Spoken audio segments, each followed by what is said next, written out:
All right, everybody, it's 4 o'clock, so we'll go ahead and get things started. I'd like to call to order the, what is today? The 19th of August. The 19th of August meeting of the Downtown Design Review Board. Just real quick, I wasn't here last week, so I just wanted to quickly say we've got Megan Hatcher Rhodes joining us, as well as Taylor Thompson there. This is would be their second month board member, so welcome to them. But with that, we'll start over here with Rick and kind of work our way around with introductions. Rick Blackburn, Historic Zoning Commission. Perry Childress, East Tennessee Community Design Center. Taylor Thompson, downtown resident. Megan Rhodes, City Resident Representative. Lisa Sorensen, Downtown Knoxville Alliance Representative. Tony Allen, Downtown Development Representative. Sarah Martin, Urban Design Representative. Jared Worsham, Downtown Resident Representative. Dallas DeArmond, Knoxville, Knox County Planning. Mike Reynolds, Knoxville, Knox County Planning. Melinda Woolert, Knoxville, Knox County Planning. Samuel Hawk, Knoxville, Knox County Planning. Christina McGrath-Tillery, City Law Department. Mark Reel, City of Knoxville Plans Review and Inspections. The minutes of the July 15th meeting were provided to the board in the packet. Are there any corrections to that? If not, I'll entertain a motion to approve. I'll move to approve. Is there a second? I'll second. Okay. All in favor? Aye. All opposed? All right. That takes care of that. And then real quick before we move into the staff report, there is an amendment that we'll have to make to the agenda. There's 3 items that we're going to postpone, and that'll require a motion with that. So, Sarah, these are the ones that we'll have to postpone. Okay, great. So the amendments to the agenda will be postponing applications 12E26IH, 2A26IH, 7D26IH, 30 days to next month's agenda.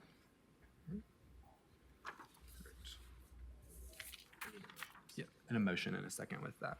Great. So, if you want to Which make I them- can motion. Yeah. Okay, great. So my motion is to postpone those record numbers to next month's agenda. Second. All right. All those in favor? Aye. And all those opposed. All right. That is finished. And now we'll kick it over to Melinda for the staff report. Yeah, since last meeting, we had modifications to the front porch at 3300 Bishop Street. They're just adding pressure-treated wood hand railings to the front stoop here. At 523 East Oak Hill Avenue, we have a new plat.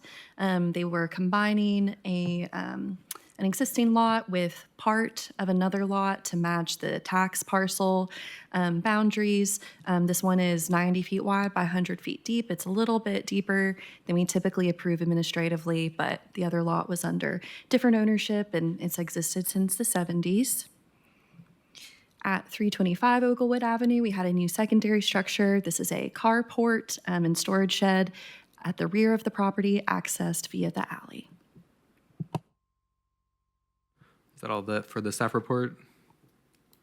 Yeah, there's one staff approval for a non-illuminated hanging sign at 129 South Gay Street, just hanging out on a typical bracket and has the minimum clearance. So the staff was able to approve since it was non-illuminated and met the size standards.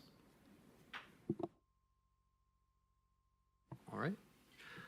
Well, we will, at this point, jump into the certificates of appropriateness. So the first application is certificate number 8A26DT, located at 205 West Jackson Avenue. Okay, so this is a little bit atypical. We're kind of viewing it as a wall sign, even though it's not attached to the wall. It is hanging inside of the storefront itself, so it's inside of the business behind the transom glass. But it essentially will look like a wall sign. It's red neon, and it has a plastic backer to it. What you're seeing in the square is not, the sign isn't the full black square or rectangle. It's just the area around the letters itself. Staff is recommending approval. with the following addition, that it meets all the requirements of Article 13 signs for the City of Knoxville zoning code, with the exception of allowing red neon text as proposed. So zoning code does not allow signs to have certain colors in them with actual lights that are colored. Red is one of those colors that you cannot have. But in this case, the design review board can approve the red neon if it's deemed appropriate. Where this is located in Jackson Terminal, it's really pretty, I mean, it's not going to be mistaken for a stoplight or something else like that. It is pretty far off the street, and yeah, if anybody has any questions, I'll be happy to answer them. Is the applicant present? All right. Yes. Yeah, if you want to stand there. And on the podium, there's a little, we're going to get some help for you. And then if you'll state your name and address for the record, please. Sure. My name is AJ Tierney. Do you want my personal address or this address? Either one. Either one. This is 205 West Jackson, Suite 206. Okay. And any comments to add to what Mike shared? No, I think you did a great job. It is LED neon. It's not classic neon, in case that's a concern. I did have one question. It's not going to flash, correct? No, it won't flash. Okay. Could you talk a little bit about how red ties into like your branding colors for the new establishment? Yes. Like why that color is important? Yes, for sure. Well, first of all, the brick has been painted red, so there's already a red establishment on the exterior. And then on top of that, it's cabaret inspired. So I just came back from New York. There's so much red neon in New York, and it's something I really like miss here. I think it's very reminiscent of the past and of like a theatrical component, that jewel tone. And I think it's very striking. And like he said, no stop signs around, so it will not flash. So no hazard to the community. And I think it really will blend in along with the rest of that area because of that red brick. Is the intention to leave it illuminated all the time or just in the evening? Just when we are open. Just when you're open. Which would be 5 to midnight, Sunday through Thursday, and 5 to 2 a.m. on the weekends. I went by the building today, Jackson Terminal. I think this will look very good there, the red being, matching the brick now. And then from the street, it doesn't seem to pose any safety hazard at all. In fact, I think with that transom window, it'll make it stand out really well. Thank you. All right. Any other discussion from the board? I agree with the comments that were made. Mike, I was curious what the other colors that aren't allowed I are. feel like it's maybe green and yellow. I don't know if that's correct. Yeah, it's red, green, yellow, amber, or blue. Anything that would construe like safety from police or fire or anything like that, or traffic signal. Got it. And is that tied to a certain distance from those things, or is it just a blanket? No, it just says signs with moving parts and signs with red, green, yellow, amber, or blue lights, and that's Article 13.2.c. Okay. Well, if there's no further discussion, I'll make a motion to approve, especially the staff recommendation, especially considering its context in the terminal. I'll second it. All right. I have a motion and a second. All those in favor? Aye. Okay. The ayes have it. Thank you. All right. Moving along here. We've got the next case is 8B26DT, which is at 133 South Gay Street. Yes. So the board reviewed the sign and awning package, I think back towards the beginning of the year. They've made a couple slight modifications we just can't approve as staff. They're requesting another sign on the right side of the front of the awning, basically saying, I'm not sure if the text is actually going to be exactly the same as what's shown here, but there'll be text on the right side of the awning as well. That is neon letters. You'll see this in the conditions, recommended conditions, but the design review board approved having neon kind of outlining the letters, but not having neon across the full top and bottom of the awning, because right now it shows it as a stripe on both, but it's not permissible, but having the neon around the letters is fine. other change is because they didn't provide the material or color of the underside of the awning last time, there was a condition that it just be black. Now they're requesting for it to be a high gloss white. So you'll see in the staff recommendations that basically adding or high gloss white to the condition that the board put on last time. So they can still do black if they decide to go back to that, or do the high gloss white underside of the awning. And also they clarify that there will be a strip lighting on the bottom edge of the front of the awning, so there will be some underlighting to the awning as well. But they didn't have it explicitly stated in the last application, so since we're back here, just go ahead and they went ahead and put that on there. Is the applicant present? Then if you'll state your name and address for the record. Yes, Logan Higgins, 133 Southgate Street. I think Mike covered everything. We just felt like the balancing out the words on both sides looked better, and then the white on the bottom is actually matching the original awning that we're trying to match with the whole design. And then, like you said, we had the downlighting on there. It just wasn't explicitly called out. And so we figured it'd be good to add that on while we're coming back. So. All right, we'll open it up for the board's discussion. I was just looking at the picture from the street, and I assume you're going to take the awning down that's there now? There's like a little black awning? Yeah. Okay. And your business goes all the way across the whole facade, right? Yes. Even though, okay. Mm-hmm.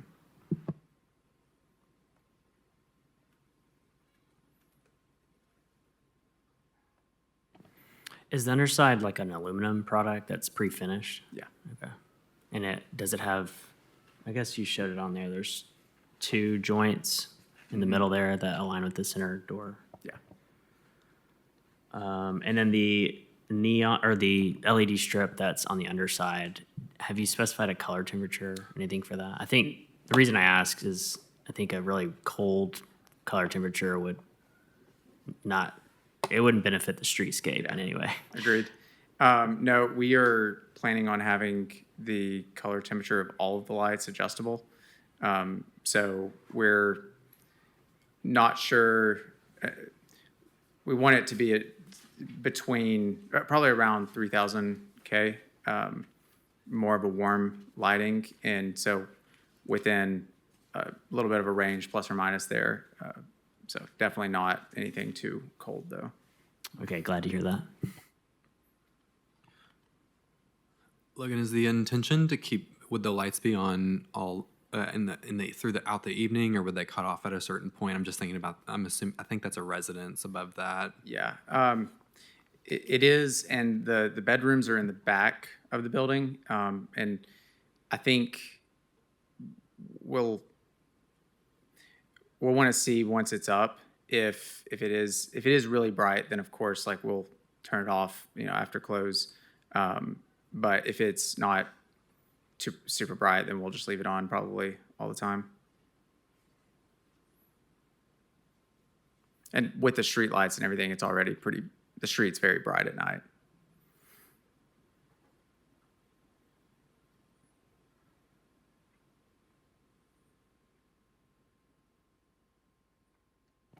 When you say color changing, is that just like natural white colors? Yeah, or so is that just a clear, like a white light. Okay. The adjustable aspect being like 2,700, 3,000. Yeah, up to but a white 4,000. light. Yeah. Okay, got it. And then, of course, like the bright strobe light effect. Just kidding. On the record, just kidding.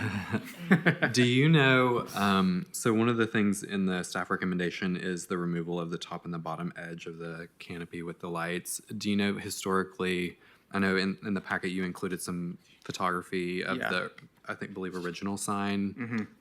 What is there any precedent for that neon around the edges, or? Yeah, the original did have neon, horizontal neon on the awning.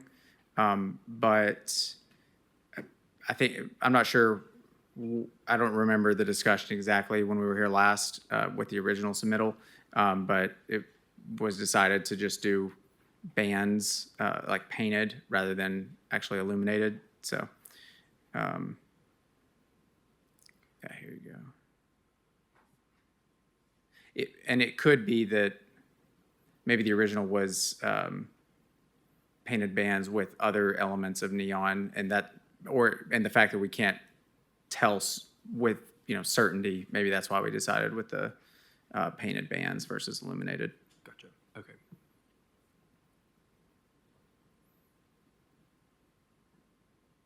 So at this point, the only thing illuminated would be the text. Mm-hmm. And then the lighting underneath. Yeah. As well. Okay.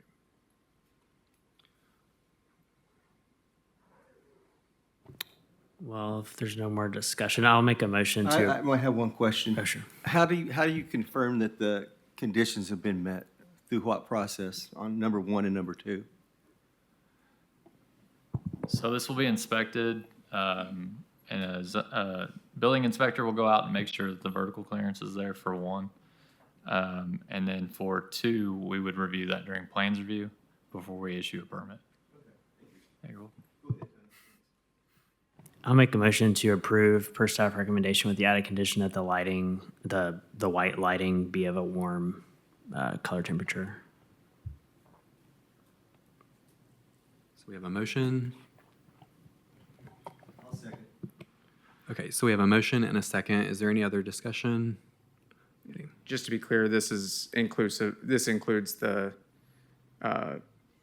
color change on the bottom and the additional text on the awning as well. My comment was mostly referring to the LED strip on the bottom that illuminates the sidewalk. That's not the neon. Specific, yeah. okay. Yep. Specifically with that being a warm color, you mean? Yeah, exactly. Okay. Yeah. Got it. Thanks. So are we good on the motion and our second? All right. All right, all those in favor? Aye. Aye. All those opposed? All right, the ayes have it. Thank you, Logan. Right. Our next case is 8C26DT, which is 427 Walnut Street. Okay, so I'm using an image from the original package for when the board reviewed the actual building, because the signs are essentially the same as the packet and a little bit easier to read. There is one change, though, that they did make that I'll point out. So this includes large wall signs along the top of the building, some wall signs lower on the building, a projecting sign, and then one more almost like plaque sign, but it is illuminated. So you see that there are 3 larger signs along the top of the building. They're 8 by 8 foot. 64 square feet each. They are internally illuminated. They have acrylic faces with a dark background, and so the light will primarily just shine through the white letters and other accent design elements. There are 3, as I point out here. You'll see the one on the back corner in a separate image. Next is a sign that's on the front of their canopy right above their garage entrance. You'll see the rendering says something different than what the sign actually. So on the right image, where it says AC Hotel Knoxville, that's the sign that they're proposing, but it's in the same location as shown in the rendering. Again, this is an illuminated sign. Next, again, so these are all on the Walnut Street side of the building. They have a projecting sign that's about 21 square feet. It's on the second level, above the canopy, more on the left side of the structure, south side. And again, that one is illuminated as well. That one does have a solid background, metal background with just the letters cut out, so that's a little bit different than the other signs.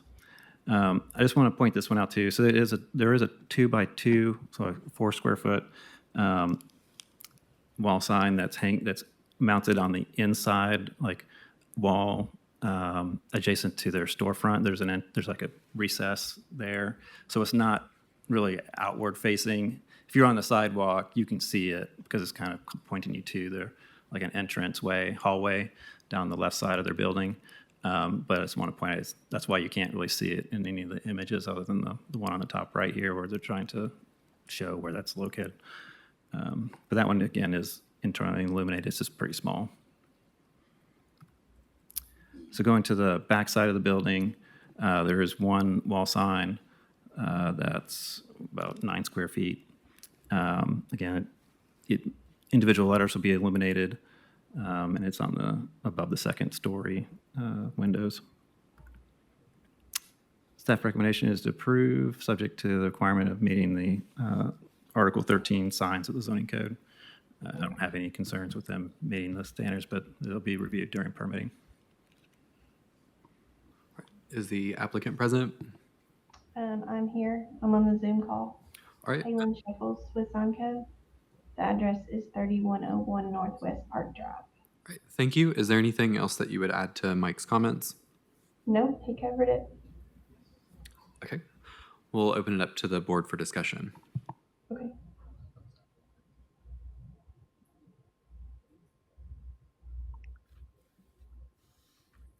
I have a question. Okay. Do you really need 2 signs on the same elevation spanning from block to block? I can ask the customer that if we need to reduce it down, I can suggest that. No, I'm saying eliminate the one on the Walnut Street side. I would have to ask them to see if we could change that. And I guess, Rick, just to clarify, are you meaning the one that's facing Walnut on the front side of the building, No, or the the- ones on the side? On the side. Okay. Okay. Yeah. Yeah, we had a similar case with the Holiday Inn at the Walnut Building where they had a lot of signs up there, and they worked with us on that. Okay. I could definitely ask and follow up on that one. Thank you. Yeah, and You're welcome. Rick, I think to that point too, if we're looking at that elevation specifically, the one facing, you have the one already facing Walnut, and then the addition on the side. So yeah, I would agree. That kind of south facing one. Yep, that was going to be my question as well, because you already have the fin that gets the traffic moving in that direction. So I Okay. agree with that. And I'm just thinking how it would look from afar, approaching from the south.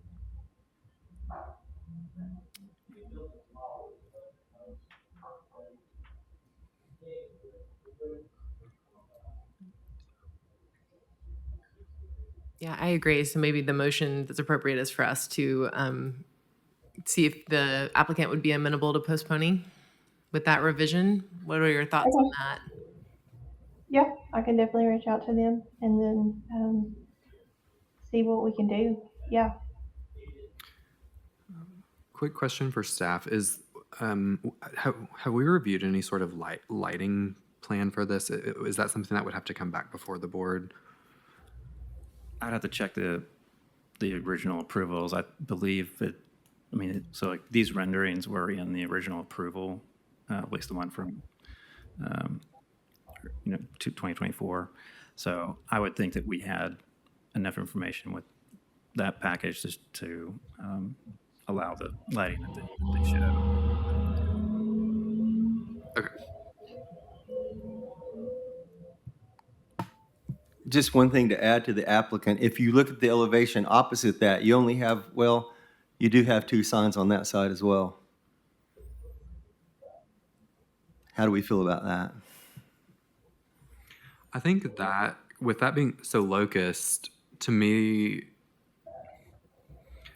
the traffic coming up, there's no traffic that's going to be coming up Locust towards Union. All two-way traffic would be coming at Locust to turn left on Union. So all that to say, I don't know that there's going to be traffic coming from that south direction to see that sign unless you're far away from the building. I don't necessarily have too much of an issue with it personally, but I could also see a case for it not being necessary. I tend to agree with the high sign on the south side on Walnut is less effective. Those high signs are for the people driving down Chapman Highway 441, and the high sign on the locust sign would really be the one that would get you oriented to go find this hotel buried in the downtown grid.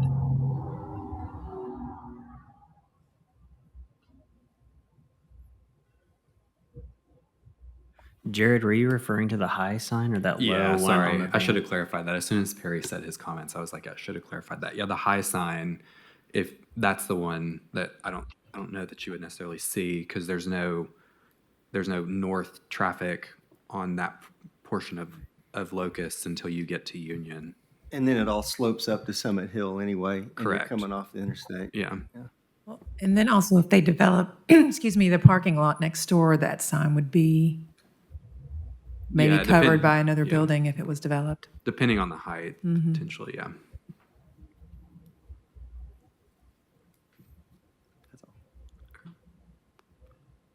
My comment was referring to the other one on the other corner because it seems more redundant, but you're saying the other one on that facade is also kind of maybe not as effective as it could be.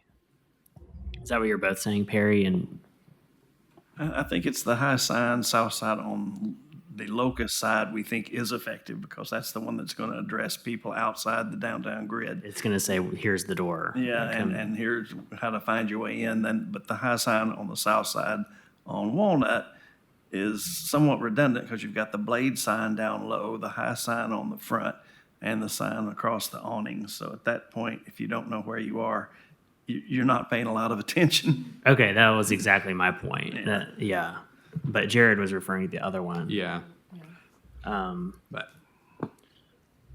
yeah, I mean, I think that high one is actually more effective than the low one because you're never really going to be facing the building that way. When you're on the sidewalk, I guess you would face it from the parking lot of Chesapeake's, and that's about it.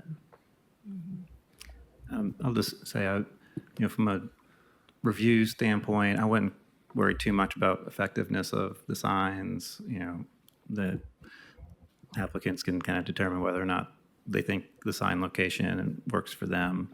If there's a reason why maybe a sign should not be, allowed, or maybe the number of signs allowed because of the standards that we're trying to uphold, then that's fine. But I wouldn't worry too much about whether we think it's effective or not.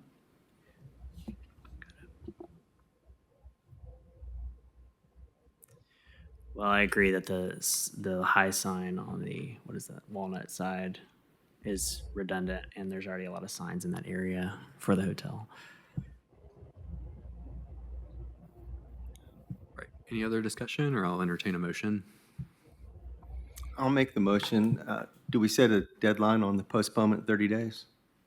You can if that's what the applicant thinks they'll need to respond. Okay, yes. A motion to postpone for 30 days to allow the applicant to consider eliminating the high sign on the Walnut Street side of the building. I'll second. We got a motion and a second. Is there any other discussion? Okay. Hearing none. All those in favor? Say aye. Okay. All those opposed? Okay, the ayes have it. Perfect. All right. We'll switch over to infill housing at this point. The first case that we'll review is 8B26IH, which is 3359 Midway Street. This case is for a new single-family house on Midway Street. It measures 17 feet wide by 34 feet deep and is proposed to be set 26 feet from the front property line and 18 feet from the full-length 8-foot-deep front porch. Parking is a driveway that is accessed via Midway Street that leads to a parking pad next to the house. The two-story building features an exterior of lap siding with shakes in the gable fields and trim dividing the stories, an 8/12 pitch front gable roof with overhanging eaves, and a block foundation that will be clad in stucco or parge coated and measures 3.5 feet tall at the facade and 1 foot tall at the rear elevation. There is a 5-foot setback on the south side and a 6-foot setback on the north side, which does not meet the minimum 15 feet combined side setback of the RN2 district. The board can approve alternative dimensional standards if they realize the principles associated with the guidelines. The block features historic construction with small side setbacks that do not comply with current zoning requirements, and the subject property has an irregular triangular shape and steep areas that make compliance with the combined side setback standards challenging. In the opinion of staff, the proposed side setbacks are appropriate. The driveway and parking are large in scale and could be reduced in size if deemed necessary by the board, subject to compliance with city engineering standards. The block primarily features one-story houses, and two-story infill construction was approved and constructed this year. The visual scale of the two-story house is mitigated by the trim dividing the stories and the deeper front setback to the main massing relative to the adjacent houses. That, staff is recommending approval of Certificate 8B 26IH, subject to the following conditions. The final site plan to meet city engineering standards with minor revisions to be approved by staff, major changes to the foundation height to return to the board for review, allowing for an 11-foot combined side setback because it is compatible with site constraints and surrounding development. Is the applicant present?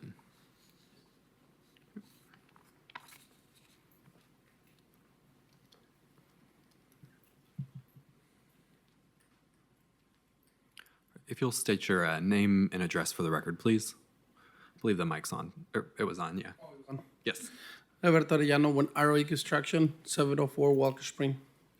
Thank you. Any additional comments to what the staff shared? No, it's just the shape of the lot is really hard to accommodate the size of a house. Yeah, I drove by that earlier today and noticed that is a unique spot. And I think the city sent us a to enlarge the back deck and the front deck, and it kind of, I think they move it a little bit to the side, but it's really hard to accommodate any house in there because it's the size of the lot. Thank you. We'll open it up to the board for discussion. Are you saying you're considering a front porch size and back deck size that might be different than what's on the drawing? It was smaller, but the city requested to make it bigger. And this is the bigger version? Yeah. Okay. With the front porch, is the intention for that to be I think it's block there as the base, or is that going to be decking, or will it appear how it's submitted here? You think it's gonna be a block foundation with a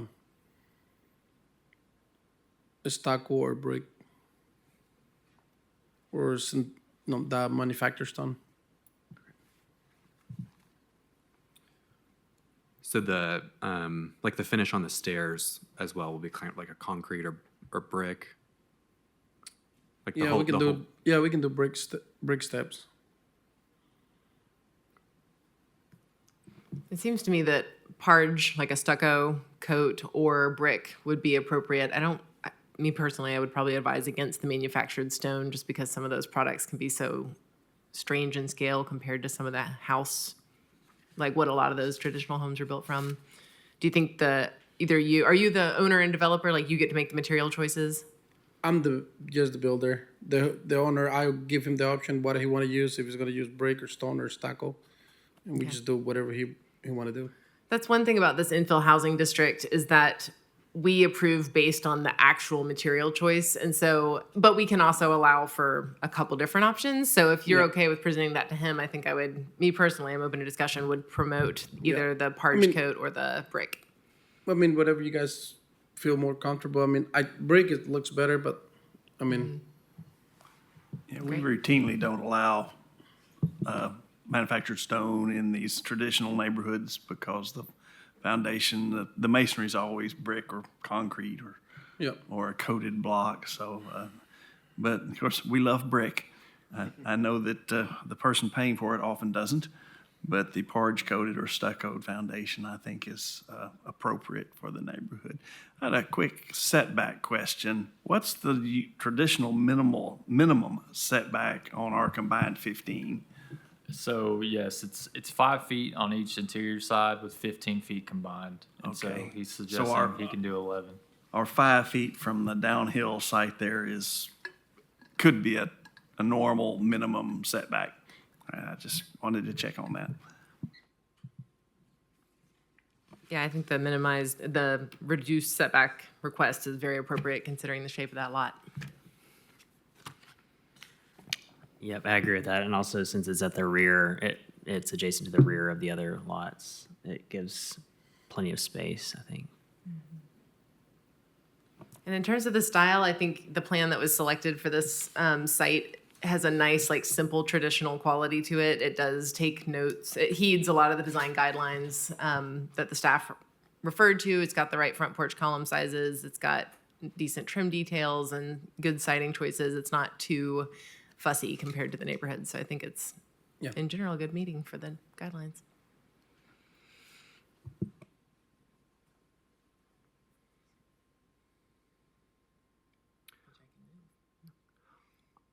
All right, any further discussion? If not, I'll entertain a motion.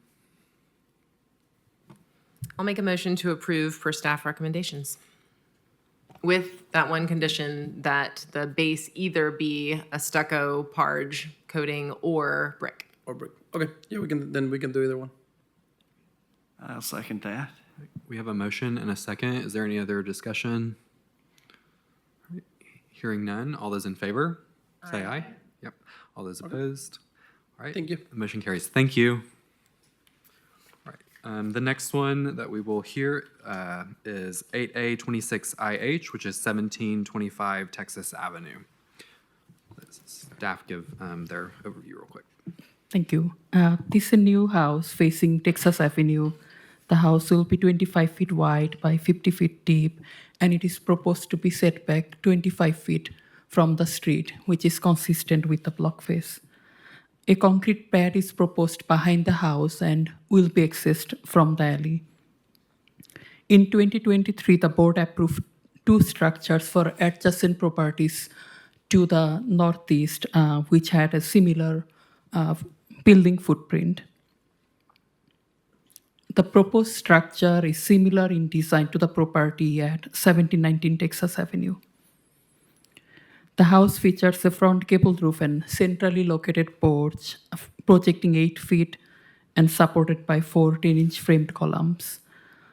Plan notes that the height of the foundation wall will be between 14-inch and 18-inch, and the wall will be parch coated or clad in brick veneer or stucco. The applicant should specify the roofing materials. The guidelines recommend darker shade of shingles as roofing materials.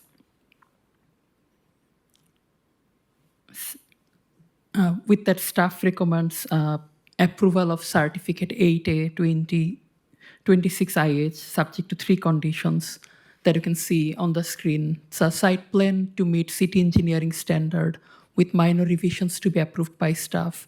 Major changes to the foundation height shall return to the board, and retaining the porch post, trims, and cable brackets as depicted on the plans. Thank you. If you'll state your name and address for the record, please. Greg Obenchain, 3008 Gibbs Drive. All right. Thank you so much. Any additional comments to staff's? No. All right. We'll open it up to the board for discussion.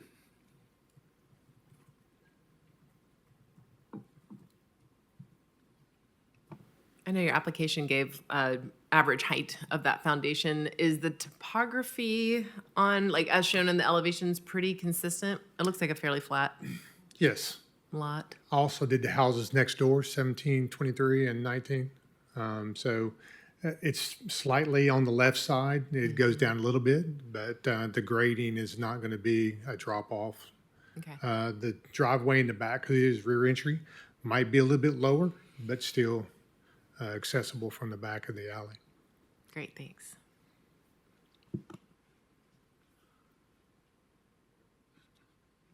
I see that it looks like the same plan was used 2 doors down with all lap siding. Are you amenable to changing the material in the gable end just to get a little bit more variation? You want like shakes? It could be lap siding, but it could just be a different color. Or shakes is We also do vinyl. acceptable. We don't necessarily do cement fiber. So we could do a shake vinyl instead of a traditional lap or a Dutch lap. Sure, that's acceptable, I think, in our guidelines, and I would be amenable to that.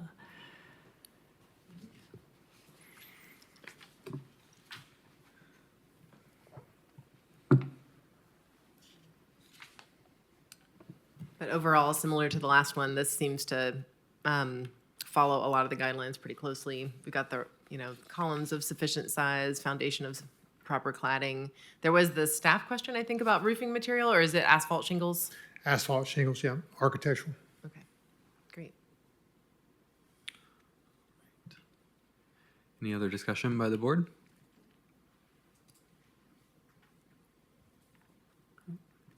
I'll make a motion to approve per staff recommendation with the front gable having some sort of accent material like that shake, the vinyl shake that you mentioned. Motion, is there a second? I'll second. All right, so we've got a motion and a second. Any further discussion? Hearing none, all those in favor, say aye. Aye. There you go. All those opposed? The ayes have it. Thank you so much. Thank you. Right. The next case we'll review is 8I 26IH, which is 0 Warren Avenue. The applicant is proposing a middle housing duplex facing Warren Avenue. The two-story side-by-side duplex measures 40 feet wide by 37 feet deep, excluding the porches, and it is proposed to be 22 feet from the front line. The proposed 22 feet setback is consistent of that of the only other house on the block face. The site plan features an early accessed parking pad, 2 walkways to the street, and a new tree in the front yard. There are some existing trees along the western interior line that you can see on the street view, but it is unverified whether those trees fall within the subject property. The applicant should retain any existing healthy mature trees in the rear yard. If you look at the elevation drawings, the duplex features a side gable roof with eave overhangs, an exterior of vinyl siding with board and beton on the second story of the facade and trim dividing the stories. The front elevation has 2 units in a mirrored design, with the right unit projecting 3 foot 4 inch farther than the left. Each unit features a 10 feet wide by 8 feet deep porch with shed roof that is supported by a 6-inch column and 2 8-inch columns, or 2 shared 8-inch columns. The site plan does not depict the height of the foundation wall, but staff measured it to be 6 feet tall, measured between the finished grade shown on the plan and the finished floor elevation of the first floor. The applicant should use posts of the same size and specify guardrail materials, which should not be metal per the design guidelines. The board should discuss adding a solid wall or screening underneath the front porches.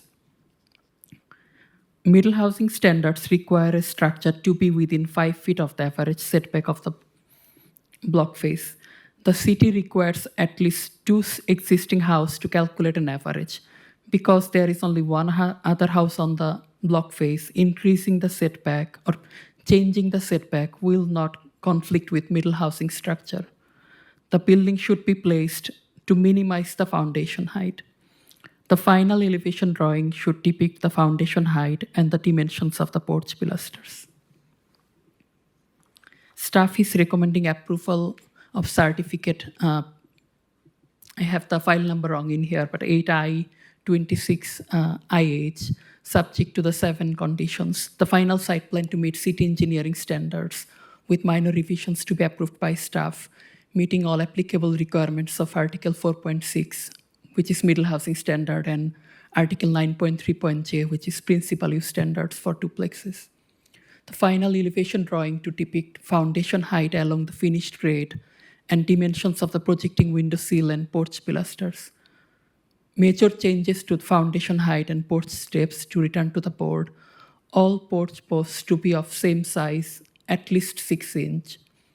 The proposed tree in the rear yard to be an existing healthy tree if viable, with documentation submitted to staff, and final guardrail materials to meet infill housing design guidelines. Is the applicant present? Yes. If you'll state your name and address for the record, please. Jesse Alarcon, 4124 Oakland Drive, Knoxville, Tennessee. Thank you. Any comments to add? No, not at the moment. We'll open it up to the board for discussion.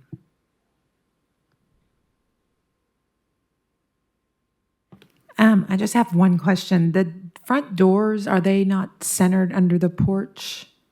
It looks like they're kind of, or will they be? I don't believe they are.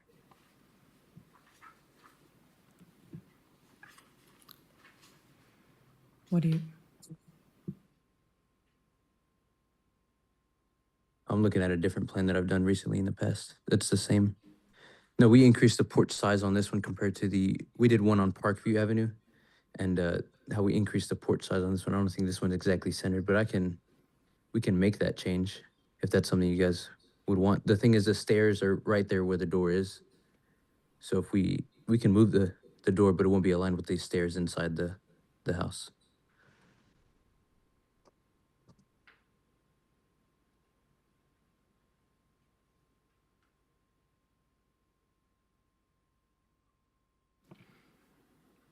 Some of the front elevation has a couple of little alignment things that maybe centering the door is the answer to, but the couple things that jump out to me, the large horizontal picture windows above the porch awning roofs feel oversized for that type of glazing right there.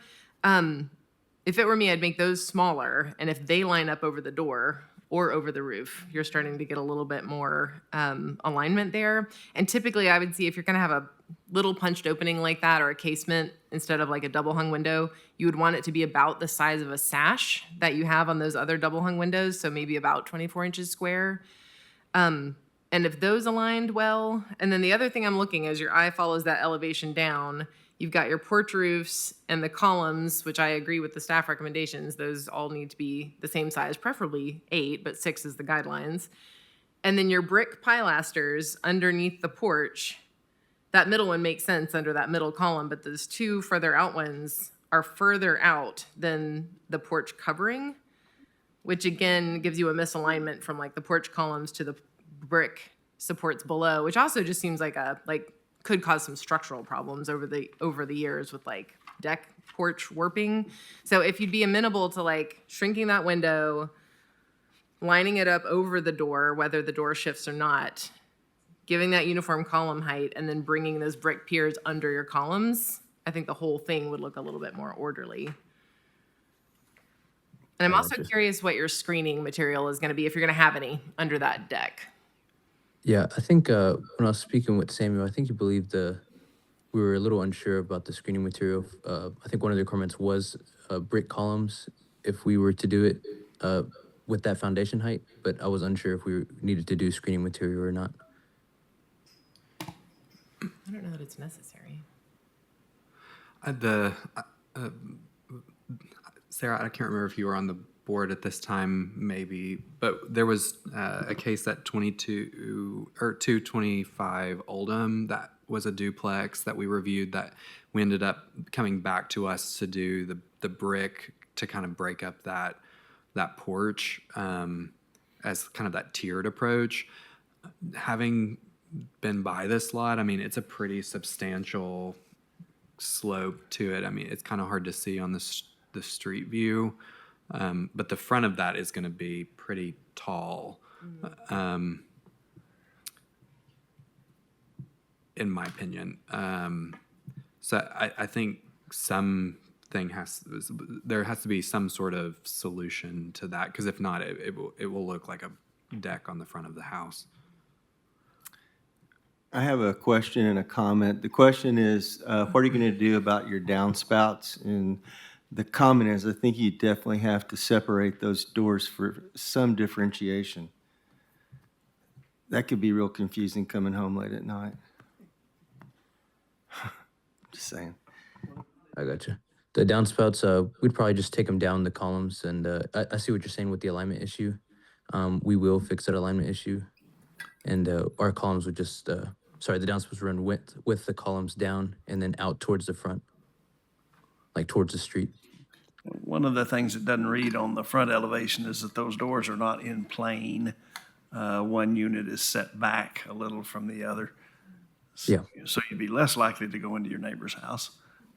Yeah, they're also separated by a handrail in between them. If you look at the side elevation, the right elevation, you can see that. Quick question for the applicant. One of the staff recommendations was final elevation drawings to depict the foundation height along with finished grade and dimensions of the projected window sills and porch. So can you talk a little bit about the site, and is what you've got here, is that going to be what it is, or yeah. Yeah, I get what you're saying. So the site was it was more steep towards the front and towards the back. So the middle is kind of where we plan on putting this house. Of course, with the length of it, the front would be a little bit more in the slope, but the middle was where it was the least amount of sloped, right there.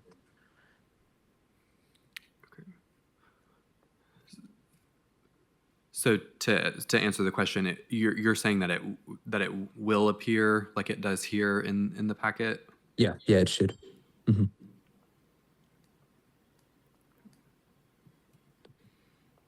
So in the past, we've, especially with these higher ones in the front, the board has typically found that like the screening under the porch has been a positive, like some skirting. That generally has been found versus like, I mean, I guess if you've got a nice quality foundation material that you're seeing behind, that could be okay. Yeah, we're gonna do clad stucco on the rest of the foundation that you can see. And like I said, someone told me that I believe it was Samuel, told me that we could do the brick columns instead of underscreening. But again, it's up to you guys. If you want the underscreening, we can do that as well. We have approved brick piers that's just under the foundation on porches in the past. The example that Jared was referencing, that one came back to the board after it was fully constructed and the foundation height was like 7 feet tall. And they had used like decking and it was a big massing with the front porch. So that was one where the screening was changed and other things were added to minimize it. And that was in a different context than this one. I actually think not having skirting under there helps to break down the scale a little bit. And then also with landscaping in the front, it can kind of obscure it somewhat. One question I have is, what would you put under that deck? Is there going to be gravel or some sort of, I don't know, it just seems like it could become a dusty or muddy pit since landscaping won't really grow underneath it. Yeah, we'll most likely put some gravel underneath of that, or either concrete, depending on how the site ends up when we're towards the end of it. But it would either be gravel or concrete, one of the two. Okay. Most likely gravel, though. About the porch screenings, our initial review comment was to either make the pilasters of brick and or add screening. But in further review, we recommended that they should have a screen or a solid wall. Gotcha. But we have not added that as a condition of approval. That's just something for board to discuss. Okay. I do like the brick piers. I mean, honestly, I think that's a nice element down there at the street. And so I don't feel as strongly about skirting in this context. Jesse, could you tell us about your schedule for construction? Like, is some of these design changes that we've discussed, do you have time to make those and bring it back? Or is this something we should try, and what did you feel about those suggestions? Like, should we try to craft a motion that captures them all? And how does the board feel about whether we need to see a visual? I think we can make those revisions pretty quickly. It's just a matter of getting the architect to align those items. It looks like he just missed a few things, but we can get those aligned. I'm not sure what kind of condition, if you want to just put in there, applicant to align the porches and windows to match scale or something along those lines. Yeah, I think it would be document in a list. Yeah, I think Sarah, you already kind of aligned it. That was enforceable. Unless there's any more discussion, then I'll go ahead and make a motion. So I'll make a motion to approve with the following, per staff recommendations, with the following edits. One is that I'll start at the bottom this time, that the brick pilasters or brick piers that support the porch, the outermost two, well, all of them align with the wood columns that they support, which brings those two outer ones in a little bit. Then that the large picture windows above the porch roofs be reduced in size and centered over the front doors. And that recommended size is the size of one sash of the double hung windows on the front facade. Staff recommendation covered the columns. How do we feel about the doors? Do you want to include that? I don't know if it's necessary as long as they kind of align everything else. Okay, great. Then I'll omit that. How does that sound, staff? I did want to ask one thing as well. Comment 6 says the healthy tree in the rear. On this lot particularly, there's no trees there's a small one that's overgrown with kudzu, I believe, and it looks like it's dying, but all the other trees are on the neighbors' properties. So I was gonna see if we could tear that one down. I'll just plant a new tree in the rear. I think the staff note says if viable, so. I gotcha. Okay. All right, so we've got a motion beautifully said. Is there a second to that? Sure, I'll second it. So we have a motion and a second. Any further discussion? Okay, hearing none. All those in favor say aye. Aye. All those opposed? All right, the motion carries. Thank you so much. All right, thank you. Bye-bye. All right, let's see. The next case is 8K26IH, which is 909 Minnesota Avenue. I'm actually going to cover the next three cases together because they are on adjacent sites and they have almost identical floor plan with minor changes in the elevation drawings. Sounds good. So 909, 911, and 915 Minnesota Avenue are three structures that have unbuilt alley on the rear portion. The applicant is proposing a 3 one-story house that measures 28 feet wide by 36 feet deep and 44 feet deep with the porches. The structures will be set 28 feet from the front property line, so it's 20 feet to the porch. Parking is a driveway from the existing street that extends 26 feet from the facade. The site plan features a walkway to the driveway, a new shade tree in the front yard, and it notes that the existing trees in the rear yard will either be retained or a new tree shall be provided if that is not feasible. Staff thinks that the walkway should be revised to connect to the sidewalk or the street. So one difference between the three sites here is that 915 Minnesota Avenue, which is plan left, has an existing tree and an existing sidewalk in front. But 911 and 909, which is plan right, does not have any sidewalk connection in front of the property.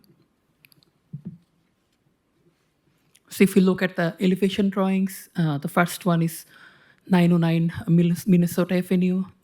This one features 8 feet deep by 16 feet wide front porch on the right side of the building that is supported by two 6-inch wooden columns and enclosed by guardrails.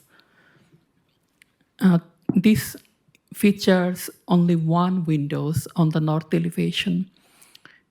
If we look at the next one, which is 911, identical floor plan, the only change is that the front porch is centrally aligned, but the porch size is the same. And it will have a separate roof of the same pitch, but a smaller roof.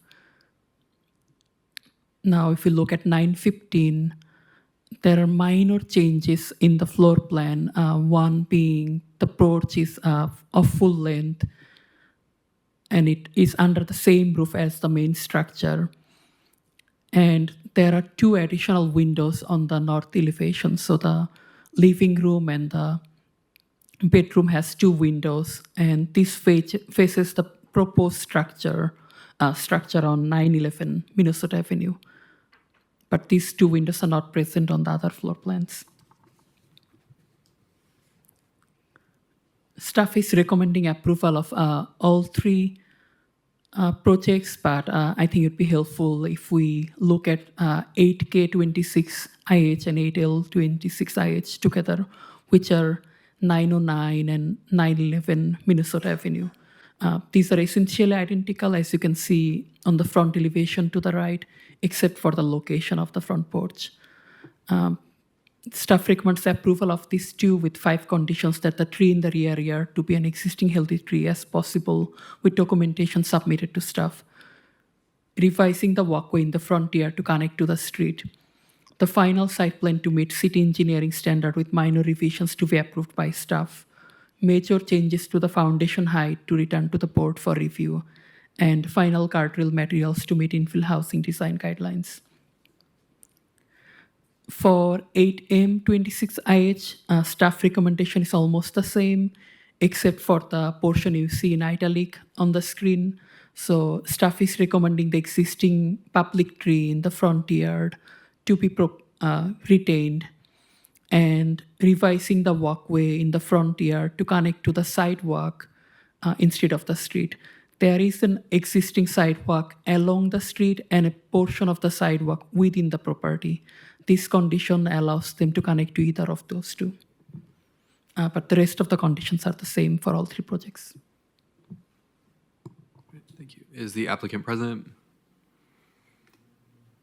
If you'll state your name and address for the record, please. Yeah, Andy Nugent, 300 Holloway Road. All right, thank you. Any comments to add to the staff's report? No, except for the sidewalk. I drove by the lots earlier. That sidewalk only, it ends and does not even continue past the properties that we have. And there is an elevation change and a creek and drain that runs through there. I think that's why you see trying to keep the fronts generally the same. I think that's why the sidewalks turn into the driveways rather than to have one going to the sidewalk and the rest of them going either to the road or to the driveway, was to keep them the same. Okay. Thank you. We'll open it up to the board for discussion.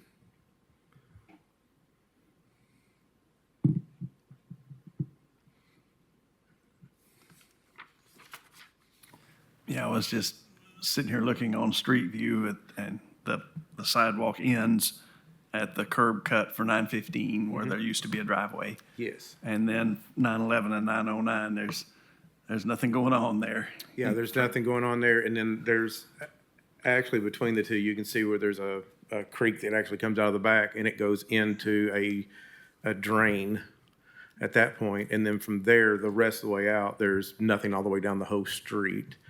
And I think the idea that was presented to the architect was they would like to keep the driveways and that sidewalk the same. So that's not what draws your attention. Not one house does not stick out more than the other, but yet they're all 3 different in the front. So would you be open to bringing the 915 sidewalk down to the existing public sidewalk and then let the other 2?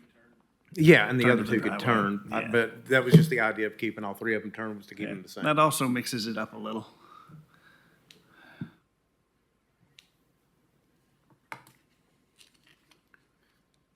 Would you be open to adding more windows to those living rooms where you've got the single window? I actually think that's just an architectural, I think the windows are the same for all 3 houses. With the more window option being the right? Yes, yes. Okay. Great.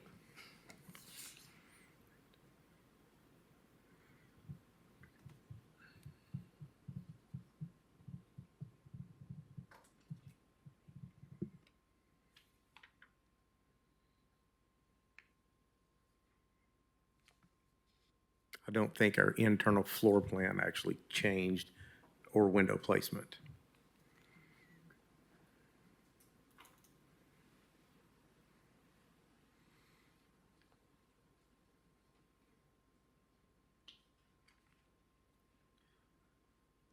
Could we see the staff recommendation real quick, please?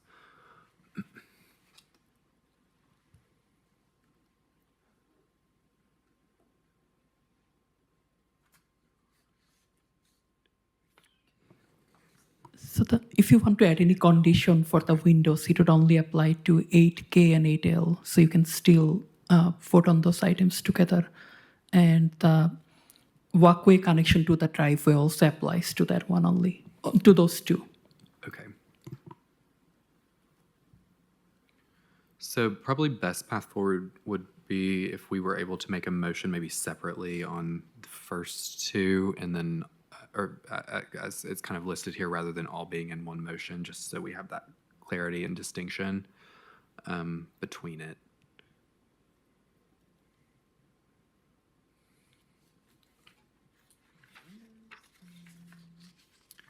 Because the windows were, it was the 8K and L, is that right? Yeah, that's need the added for the windows, but you're saying it's the same as the plan, yeah. Okay. So in all of these houses, the north side will have 3 windows. Yes. The actual only changes is the front porch and the colors and the type of siding. That's the outside visual. The insides are all the same. Would you be open to adding a layer of like a frieze trim at the bottom of those front gables where you've got like your vertical accent siding and the gables just ending? Does it look like it's just kind of cut off without like a fascia or frieze trim at the bottom of that? No, I mean, I believe what's been done in the past is just a traditional J channel, and the siding, those sidings come down to that. Now, if you're talking about putting up like the 3/4 board by separating that, yeah, that's easily done and wrapped. So we could make that addition. That's not a big deal at all. Although for the back of the house, would you want the back done as well? Because it's still going to have that same separation and siding. That'd be ideal. Yeah. If it's manageable. Yeah, well, to keep the front and back the same. I'm for that.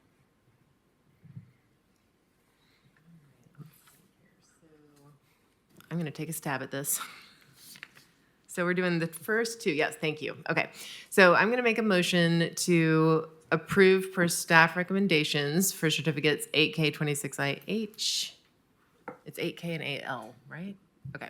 And 8L 26IH. Per staff recommendations, adding that there will be 3 windows on the north side, as in some of the renderings. And that we add a frieze or horizontal trim of some sort between the vertical siding and the lap siding. Did I miss anything? On the front and the back. Are you eliminating condition 2? The current condition requires the walkway to be connected to the street. Oh. Just to clarify, this wouldn't like prevent them from connecting to the driveway. That's still okay if they want to do that. The guidelines specifically state wanting a walkway from the porch to the street or sidewalk for all of them. So we tend to be consistent with that. Okay. So we wouldn't be eliminating that one, right? Maybe for the maybe for the sake of clarity, we do each of them individually, since maybe the driveway's treatment's different. Would that be a better way to handle that, Christina? Yeah, the more that we have conditions that apply to one and not the other, the murkier the record gets. And, I think it's pretty unlikely that there would be an appeal filed, but if there were, we don't want to have both files in each one. Yeah, that makes So, perfect sense. Yeah. So if that's okay, Sarah, We talked about that 09 and 11 was okay for their sidewalks to go to the driveway because there's nothing out front. And 15 is the special one down here at the end that we were going to do completely separate. M is 915. So we would be eliminating that condition 2, right? From Just the on first 2 records? First 2, yes. And keeping it in the second 2 records. Okay. but we want to do 3 separate motions. Is that right? What? Yes, yeah, three separate Yes. motions for each. Right. Um, One yeah, per each. one per each, yes. One for each. And the only one that we're removing that sidewalk condition. If I can sorry. clarify, the conditions for 8K and 8L are identical. So you are keeping all but number 2, and you're adding a condition for 3 windows and adding a condition for the freeze board. So those 2 can be acted on one motion because the conditions are identical.